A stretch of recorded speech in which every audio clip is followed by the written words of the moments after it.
नाज़रीन अस्सलाम वालेकुम, मैं हूं इमरान वसीम। नाज़रीन, एक तो हम बात करेंगे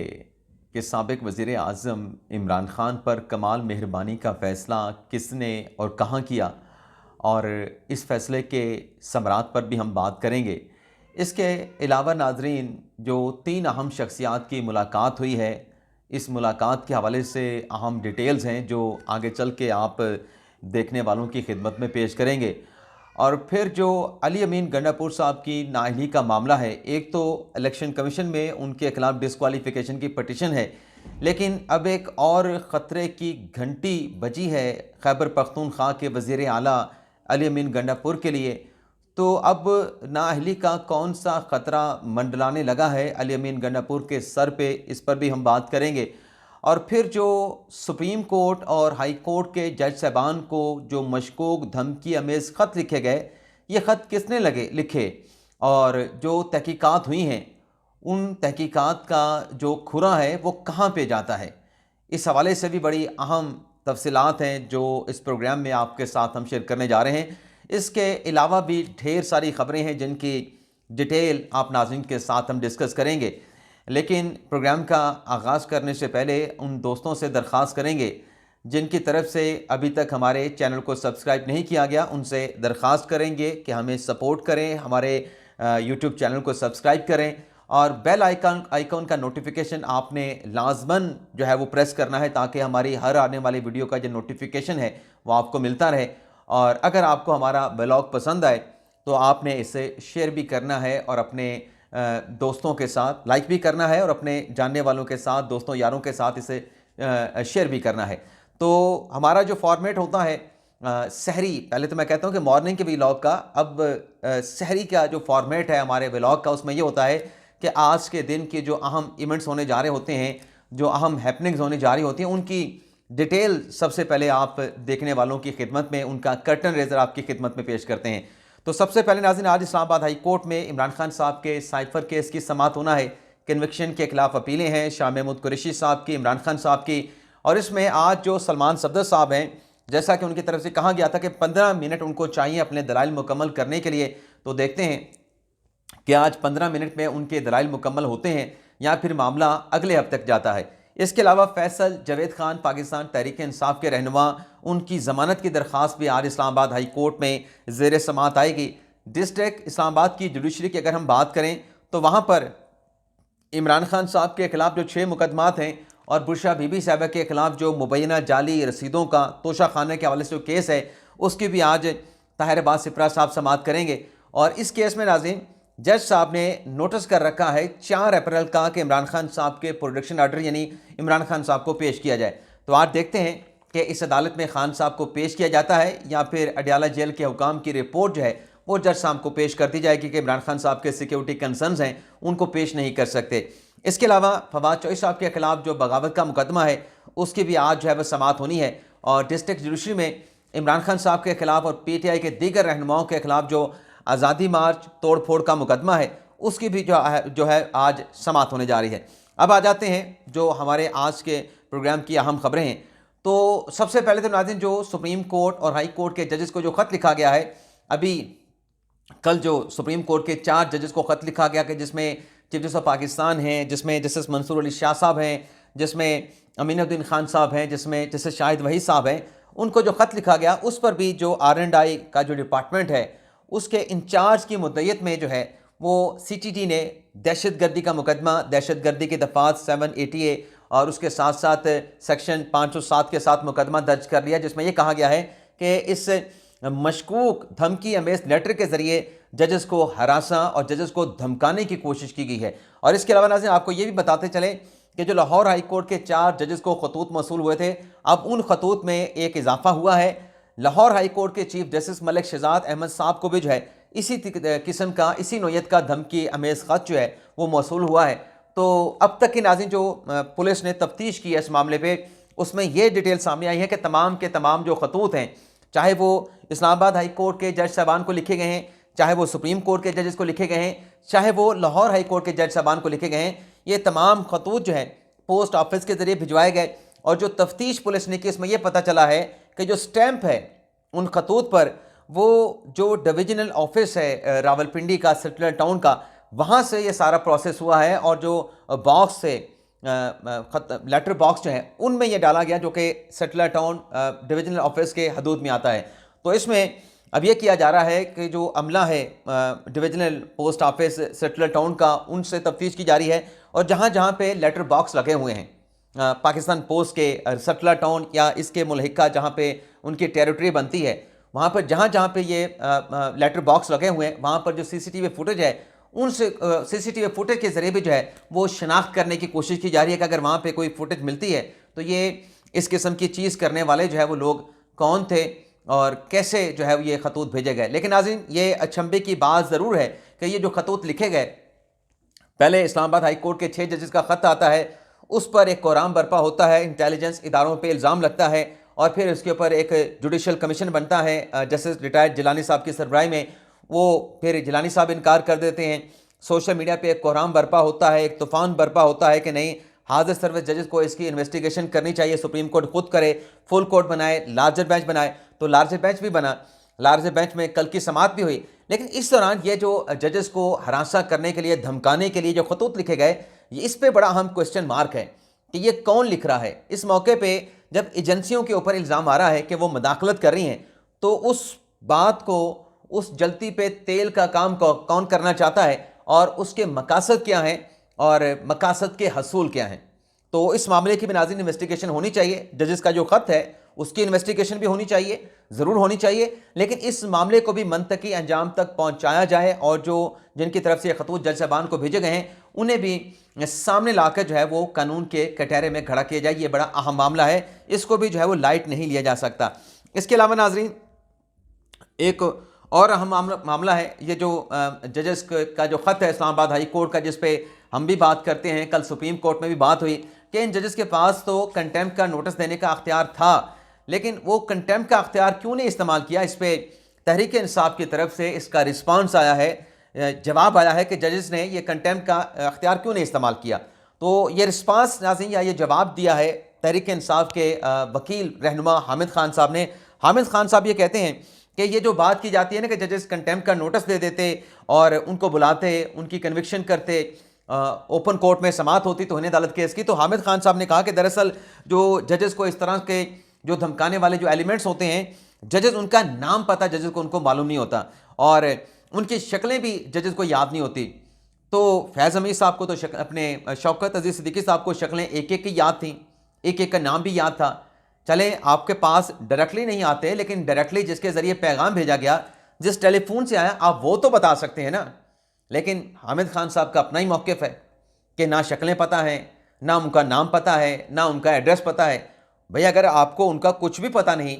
आप उनकी शक्लें नहीं जानते, उनका एड्रेस नहीं जानते, उनका नाम नहीं जानते, तो फिर आप उनके साथ मुलाकातें क्यों कर रहे थे? अगर मुलाकातें नहीं कर रहे थे तो फिर कौन आ रहा था उनके बिहाफ के ऊपर आपके साथ बात करने के लिए? सवालात भी नाज़रीन उठते हैं। और मैं एक चीज़ नोट कर रहा हूँ कि आप नाज़रीन ने भी लाजमन नोट की होगी कि ये जो पीटीआई का मौक़िफ़ है जजेस के ख़त के हवाले से, पीटीआई जो कुछ कह रही है वही मौक़िफ़ जो है उन साफ़ियों का भी है जो इस मामले को लेकर चीफ जस्टिस काजी फायसा को टारगेट कर रहे हैं। बड़ा मिलता जुलता उनका जो है सिमिलर किस्म का स्टांस है और दोनों तरफ से जो है, चाहे तहरीक इंसाफ हो, चाहे वो इनकलाबी साफ़ी हो, उनकी तरफ से टारगेट जो है वो एक ही शख्सियत को सिंगल आउट करके किया जा रहा है, वो है chief justice Pakistan justice Qazi फायसा। लेकिन उम्मीद है कि पुलिस अगर यहाँ तक पहुँची है कि ये खतूत किसने लिखे हैं तो ये हकीकत भी सामने आएगी। लाजमन पुलिस जो है इन किरदारों तक पहुँचेगी। लेकिन जजेस का जो ख़त है इसकी इन्वेस्टिगेशन भी होनी चाहिए, बल्कि मैं तो कहूँगा कि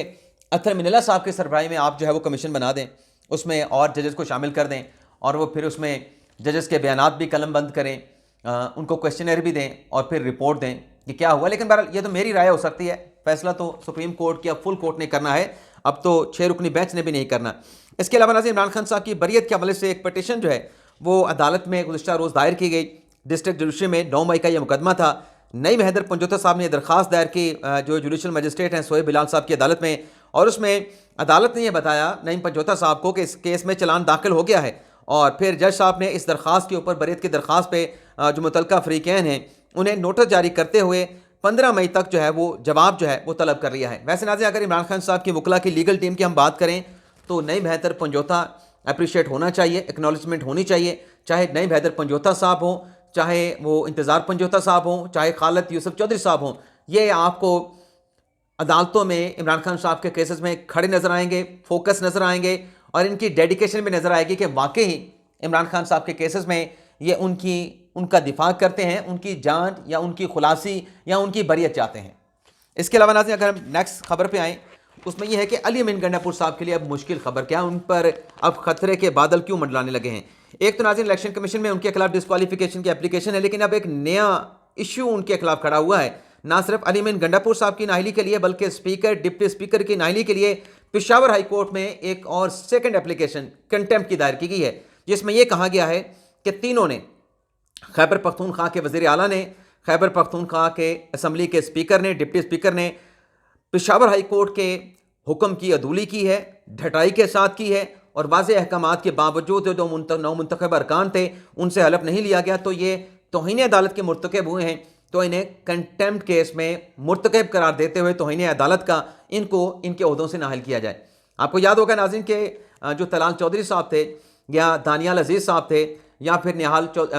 हाशमी साहब थे, वो भी कंटेम्प्ट में कन्विक्ट हुए थे और 5-5 साल के लिए जो पार्लिमानी सियासत है उससे नाहल हो गए थे। अब नाज़रीन एक छोटी सी खबर है, वो है अपनी मईशत के हवाले से। मईशत के हवाले से नाज़रीन अच्छी खबर शेयर करने के बाद जो 3 अहम शख्सियात की मुलाकात है उस पर भी हम बात करेंगे और फिर इमरान खान साहब से जुड़ी खबर है कि क्या कमाल मेहरबानी करने का फैसला किया गया है, उस पर भी हम बात करेंगे। मईशत के हवाले से नाज़रीन जो अच्छी खबर सामने आई है, आलमी मालियाती इदारा है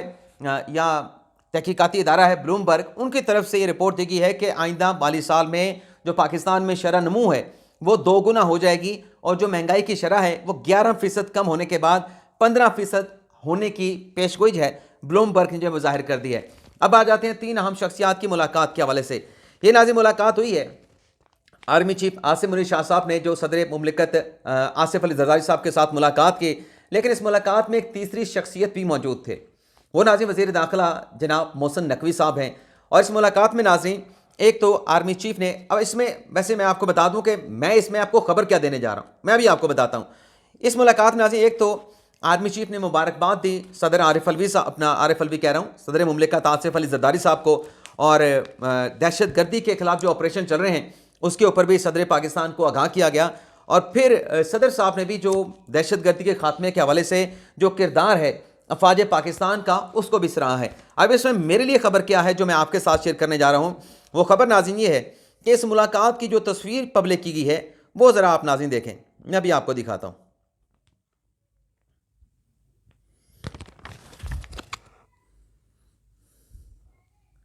अगर ये खुल जाए तो, नहीं तो ऐसे दिखा देता हूँ। नाज़रीन दोनों की बॉडी लैंग्वेज आप चेक करें, आसिफ अली जरदारी के चेहरे पर भी मुस्कुराहट है और आर्मी चीफ सैयद आसिम मुनीर शाह साहब के भी चेहरे पे मुस्कुराहट है, मुस्कुरा रहे हैं इस मुलाकात में। इससे कबल हम चले जाएं कि आरिफ अलवी साहब के साथ जब मुलाकात हुई थी तो आरिफ अलवी साहब ने क्या जेस्चर दिया था और आर्मी चीफ ने क्या जेस्चर दिया था, इससे गलबन आप अंदाज़ा लगा सकते हैं कि जो ताल्लुकात हैं इस वक्त हुकूमत या तमाम स्टेक होल्डर के वो कैसे चल रहे हैं। अब आ जाते हैं जो इमरान खान साहब पे कमाल मेहरबानी करने का फ़ैसला किया गया। फैसले किसने किया है ये अंदाज़ा आप ख़ुद लगाएंगे। मामला नाज़रीन ये है कि पहले तो मैं डिटेल शेयर करूँगा, फिर उसके अंदर जो मेरी खबर है, जो मेरा एंगल है वो मैं आपके सामने रखूँगा। इमरान खान साहब अडयाला जेल में कैद हैं। अब पंजाब हुकूमत की रिपोर्ट लाहौर हाई कोर्ट में जो जमा करवाई गई, जिसमें वर्बली भी बताया गया कि इमरान खान साहब एक सेल में कायम हैं, एक सेल में कैद हैं, लेकिन इसके साथ साथ 6 उन्हें मज़ीद कमरे वहाँ पर फराहम किए गए हैं, सेल दिए गए हैं और वो एक दूसरे के साथ मुल्हिका हैं। खान साहब चाहें तो उन कमरों में, उन सेल में भी जा सकते हैं और माहाना जो खर्चा इमरान खान साहब की सिक्योरिटी का पंजाब हुकूमत बर्दाश्त करती है वो 12 लाख रुपए है। और इसमें यह भी कहा गया है कि आम तौर पे जो जेल है वहाँ पे 10 लोगों के ऊपर एक सिक्योरिटी एहलकार होता है, लेकिन यहाँ पे इमरान खान साहब की सिक्योरिटी के लिए 14 सिक्योरिटी एहलकार मामूर हैं और ख़ास किचन है जहाँ पर इमरान खान साहब का ख़ास तौर पर खाना तैयार होता है और दीगर सहूलियात भी, एक्सरसाइज की एक्सरसाइज मशीन, डंबल वगैरह, अखबार, टीवी, तमाम चीज़ें, वाटर कूलर या जो कुछ, एसी वगैरह भी, एसी ना हो तो ये तो हमें पता है कि रूम कूलर खान साहब को ज़रूर फराहम किया गया है। एसी भी हो सकता है, मुझे इसके बारे में नॉलेज नहीं कि वो है या नहीं है, लेकिन खबर नाज़रीन जो मेरा एंगल है वो ये है कि खान साहब को इतनी सहूलियात जेल में मैसर हैं। खान साहब जब खुद वज़ीर आज़म थे तो खान साहब क्या कहा करते थे आप नाज़रीन खुद याद करें, खान साहब कहा करते थे कि इनके मैं एसी उतरवा दूंगा, इनके मैं खाने बंद करवा दूंगा, इनके मैं पंखे उतरवा दूंगा, इनको मैं रुलाऊंगा, इनको ऐसे सेल में डालूंगा, काल कोठड़ियों में डालूंगा। तो जो खान साहब दूसरों को नहीं देना चाहते थे, दूसरों को देने की मुखालफत करते थे, आज खान साहब के पास उससे ज़्यादा सहूलियात हैं। मैं ये नहीं कह रहा कि खान साहब से वापस ले लें, मैं ये कह रहा हूं कि खान साहब जिसकी मुखालफत कर रहे होते थे, जिसकी मुखालफत कर रहे थे, आज वो तमाम सहूलियत खान साहब ने ले रखी हैं। तो ये कौलों फेल का तजाद है। इसके अलावा नाजरीन, पंजाब हुकूमत ने बड़ा अहम फैसला किया है। वो फैसला क्या है वो भी आपको बताते हैं। वो फैसला नाजरीन ये है कि जो फेक न्यूज़ का आजकल बड़ा चक्कर चल रहा है, बड़ा शोर होगा इस पे हो रहा है, तो पंजाब हुकूमत ने लीड किया है और फेक न्यूज़ के ख़ात्मे के लिए, फेक न्यूज़ का जो है वो घेरा तंग करने के लिए जो पंजाब काबीना है उसके इजलास में एक मसवदा पेश किया गया है नए कानून का, डेफामेशन के कानून का। काबीना ने उसका जायज़ा लिया है और परवेज़ संदीला साहब हैं, उन्होंने ये खबर दी है, क्रेडिट भी उनका होना चाहिए। उन्होंने कहा है कि जल्द ये जो कानून है कौमी असम्बली में पेश करके इसको कानून बनाया जाएगा, मुजवज़ा कानून को कानून का दर्जा दिया जाएगा। और उस कानून में ये लिख दिया गया है कि 180 दिनों के अंदर जो मुतल्लिका अदालतें हैं, अगर कोई फेक न्यूज़ होती है, किसी की पगड़ी उछाली जाती है, किसी पे इल्ज़ाम लगाया जाता है, तो अदालतें 180 दिन के अंदर उसका फैसला करने की पाबंद होंगी। तो ये नाज़रीन अच्छा कानून है। अगर आप इल्ज़ाम लगाते हैं और साबित नहीं कर पाते तो फिर आपको उसके कॉन्सिक्वेंसेस का भी जो है वो सामना करना चाहिए। इसके अलावा नाज़रीन, मोहसिन नकवी साहब के हवाले से एक और दावा किया है। लीगी रहनुमा और स्पीकर पंजाब असम्बली पंजाब हुकूमत की बात हो रही थी, तो मलिक अहमद खान साहब ने कहा है कि जो मोहसिन नकवी साहब हैं, जो सेनेटर मुंतखब हुए हैं, मोहसिन नकवी साहब ने कहा कि नून लीग के वोटों से ये मुंतखब हुए हैं और अगर वो चाहें तो ये उनका अपना फैसला होगा। तो नून लीग में शमूलियत अख्तियार करने का जो फैसला है वो मोहसिन नकवी साहब का अपना होगा। इसके अलावा नाज़रीन, पेशावर हाई कोर्ट के चीफ जस्टिस ने इब्राहिम खान साहब ने ख़त लिखा है chief justice of Pakistan justice Qazi Faez Isa को, और उसमें तासुब का इल्ज़ाम लगाया गया है कि जो हालिया तकर्रियाँ हुई हैं सुप्रीम कोर्ट में, उसमें अपने सूबे से जो है वो जज लाया गया है और बाकियों को नज़रअंदाज किया गया है। अब ये ख़त भी ठीक है इनका, इस ख़त में इनका जो इल्ज़ाम लगाया गया है वो भी अपनी जगह पे ठीक हो सकता है, लेकिन मेरी तानिस में ये जो आखिरी अपॉइंटमेंट हुई है सुप्रीम कोर्ट में नईम अख्तर अफगान साहब की, वो प्योरली सीनियरिटी की बुनियाद पे हुई है। क्योंकि इस वक्त जो हाई कोर्ट में सीनियर जज थे वो नईम अख्तर अफगान साहब थे, लेकिन इस सारी कंट्रोवर्सी से बचने के लिए मैं ये चाहूँगा, मेरी ये राय ये है कि जो रूल्स अमेंड होने हैं जुडिशल कमीशन के, उन्हें जल्द अज जल्द ना सिर्फ अमेंड किया जाए बल्कि उसकी अप्रूवल दे के बाकी जो नशिस्तें सुप्रीम कोर्ट में खाली पड़ी हैं वहाँ पर भी जजेस की तैनातियाँ जो वैकेंसी हैं वहाँ पे जजेस को एलिवेट किया जाए, ताकि जो 17 की तादाद है सुप्रीम कोर्ट में जजेस की वो भी पूरा हो, कोरम पूरा हो, तादाद पूरी हो, ताकि इंसाफ की जो फरामी है उसमें मज़ीद बेहतरी आ सके। इजाज़त चाहते हैं नाज़रीन, अल्लाह हाफ़िज़।